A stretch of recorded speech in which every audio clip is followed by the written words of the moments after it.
कि अब माननीय तेजस्वी यादव के बारे में कहा जाता है कि 8वां 9वां पास है। अब वह भी किताब लिखने की बात कर रहे हैं, तो इसका मतलब बिहार में परिवर्तन हुआ है, एहसास हुआ है। इनको जो पढ़ने लिखने का एक बार 20 महीना मौका दिए, एक बार 17 महीना मौका दिए, लेकिन बार बार एक ही कक्षा में रह जाते थे क्लास में। लेकिन चलिए, किताब जरूर लिखना चाहिए। और किताब एक क्यों लिखिएगा? लालू लीला लिखा गया था, सुशील मोदी जी ने लिखा था, उसका भी जवाब लिख दीजिए। आपके पिताजी लिख नहीं पाए।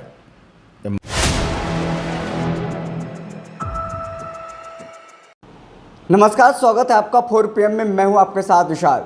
नेता प्रतिपक्ष तेजस्वी यादव ने बीते दिनों कहा कि वो किताब लिखेंगे जिसमें नीतीश कुमार का जिक्र करेंगे, उनके आसपास कौन लोग हैं और किस तरीके से उनको किया जा रहा है इस्तेमाल। हमारे साथ बातचीत करने के लिए मौजूद हैं जेडीयू के मुख्य प्रवक्ता प्रखर प्रवक्ता नीरज जी। नीरज जी, तेजस्वी यादव किताब लिखने वाले हैं, नीतीश कुमार का जिक्र उसमें होगा। जिस तरीके से 3-4 लोग हैं, कौन कौन लोग हैं आप तो जानते होंगे, क्या कुछ तेजस्वी यादव बोल रहे हैं?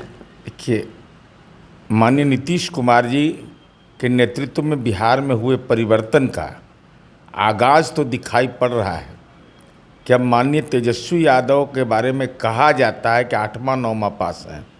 अब वह भी किताब लिखने की बात कर रहे हैं, तो इसका मतलब बिहार में परिवर्तन हुआ है, एहसास हुआ है।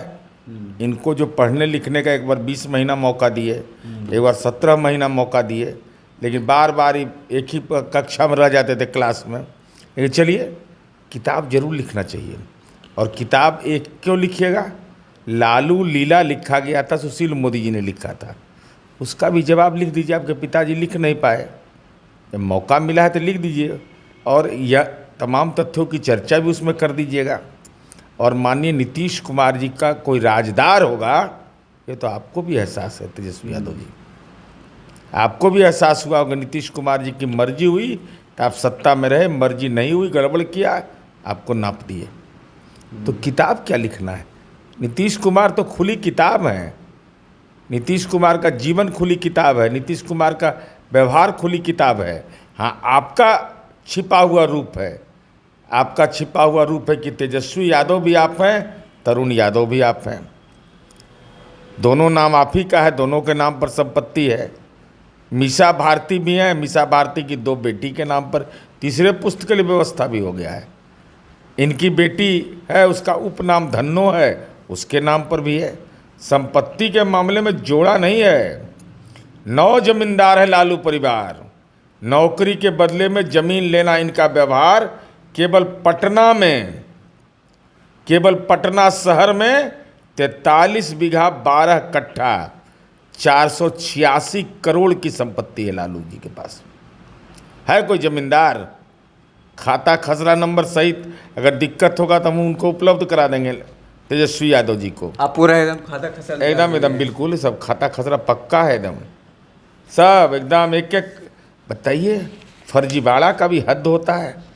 तेजस्वी यादव के नाम पर जमीन तो समझ में आती है, नाबालिग थे जिस समय, उस समय आपने जमीन ले लिया तरुण यादव के नाम से, तरुण यादव के नाम से ज़मीन ले लिया।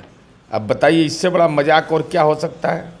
और गरीब लोगों का ज़मीन लिखवा लिया आप, भूमिहीन लोगों का लिखवा लिया, नौकरी के जो 1 कट्ठा 2 कट्ठा के जोतदार थे बेचारे, उनका ज़मीन आपने लिखवा लिया। तो इस सब चीज़ की चर्चा भी किताब में करनी चाहिए। वो बार बार 3 केकई की चर्चा करते हैं, इशारा किधर है उनका? आप सरकार में साथ में रहे हैं, कोई मतलब है इस सब चीज़ का? लालू जी का कौन आदत लगा दिया लेने का ज़मीन?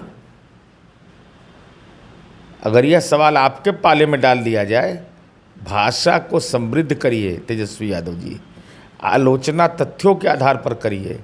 नीतीश कुमार का कोई मायका लाल पैदा नहीं लिया है धरती पर जो नीतीश कुमार जी पर दबाव डाल दे, नीतीश कुमार जी की राजनीति को दिशा दिखा दे। अरे नीतीश कुमार जो आज करते वो देश करता है कल, ये एहसास नहीं है आपको? है।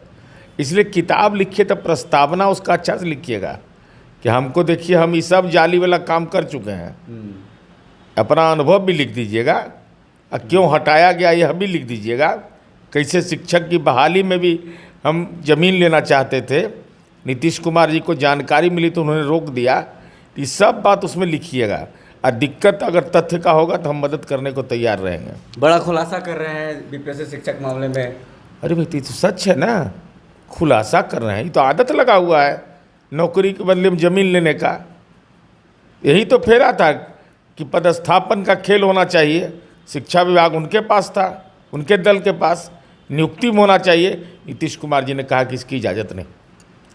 खबरदार, जो बिहार की नई पीढ़ी को हम नौकरी में का अवसर दे रहे, वो कम से कम ज़मीन नहीं। और उदाहरण है, मैं बता रहा हूँ, इन्हीं के चाचा मंगरू यादव जी, स्वर्गीय मंगरू यादव जी, उनके परिवार को रेलवे में नौकरी दिया लालू जी ने, उनसे ज़मीन लिखवा लिया अपने सगे भाई।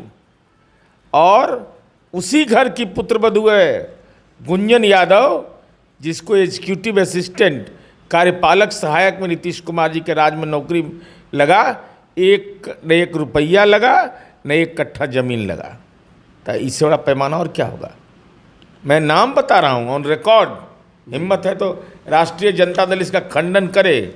रेलवे में नौकरी के नाम पर कौन लिया?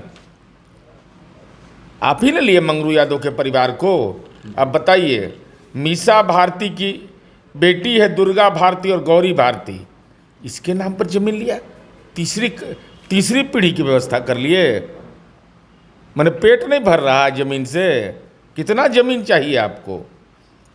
बड़े भाई स्वर्गीय मंगरू यादव के पुत्र रमाशंकर यादव, त्रिवेणी यादव, श्यामा यादव, कमल यादव से जमीन ली। पोते और पुत्र को रेलवे में नौकरी दी। फुलवरिया में 4 कट्ठा 8 धूर जमीन लिखवाया। अब छोड़िए, ये सब बात तो अलग है। नहिरा में कोई महिला को जमीन लिखवाते देखे हैं आप? यो परिवार है। माननीय राबड़ी देवी जी के चाचा है नाटा चौधरी, और उनके बेटे से जमीन लिखवा लिया। पशुपालन विभाग में अशोक यादव को रेलवे में नौकरी दी, रमाशंकर चौधरी को पशुपालन में, और सेलार कला में 2 कट्ठा जमीन मात्र 24,000 में रजिस्ट्री करा लिया। आदमी का नेचर सिग्नेचर बदलता है, कभी बदला है? आदत लगा हुआ है ये लोग का। आज वही परिणाम भोगना पड़ रहा है। मुकेश सैनी कह रहे हैं कि 25 में तेजस्वी को सीएम बनाएंगे, खुद डिप्टी सीएम बनेंगे। अच्छा, बेचारे को कम से कम चुनाव लड़ने का हिम्मत तो नहीं हुआ ना। ये 3 सीट पर निषाद लोग को क्यों नहीं दिया इन्होंने आरक्षण? टिकट में आरक्षण क्यों नहीं? कौन तय कर रहा था? मुकेश सहनी जी, आपके सारे रूप को जनता जान चुकी है, और ये हमारे लिए कोई विषय ही नहीं है। विषय तो कांग्रेस के लिए है, सीपीआई के लिए, सीपीएम माले के लिए है कि उनको हेलीकॉप्टर पर नहीं चढ़ने दीजिएगा। आप ही दोनों घूमिएगा।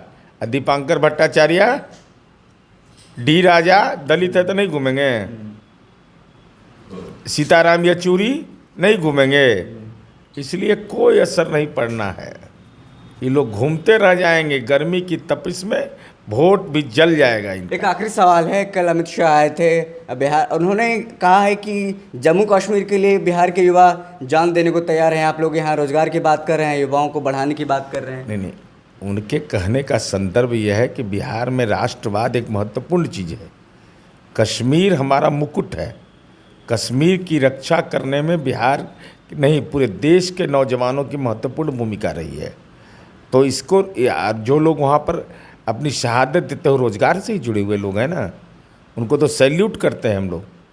जिस साधारण परिवार का माँ ने जन्म दिया हो और उसका बेटा सरहद पर लड़ाई लड़ता हो, तो सैल्यूट करने वाली बात है।